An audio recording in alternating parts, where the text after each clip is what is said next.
Hello everyone, welcome back to my channel. কিছুদিন আগে ছিল ফলহারিণী কালী পুজো, আর সেই পুজোর দিনকেই আমাদের পাড়াতে একটি বাড়িতে নিমন্ত্রণ ছিল। নিমন্ত্রণ বাড়িতে পৌঁছে দেখলাম ঠাকুরমশাই এসে গেছে, পুজোর সমস্ত তোড়জোড় চলছে।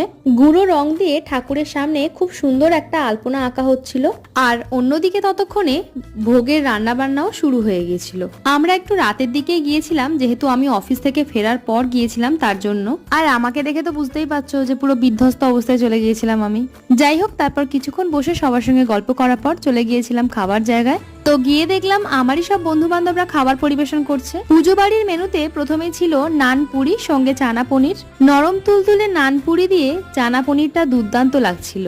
সেটা শেষ করতে না করতেই পাতে পড়লো ঝাল ঝাল কাশ্মীরি আলুর দম। তারপর শেষ পাতে ছিল চাটনি, পাঁপড় আর রসগোল্লা। এইটাই ছিল আজকের মিনি ভ্লগ। ভিডিওটা ভালো লাগলে অবশ্যই একটা লাইক করে দিও। দেখা হচ্ছে নেক্সট ভ্লগ নিয়ে খুব তাড়াতাড়ি। টাটা।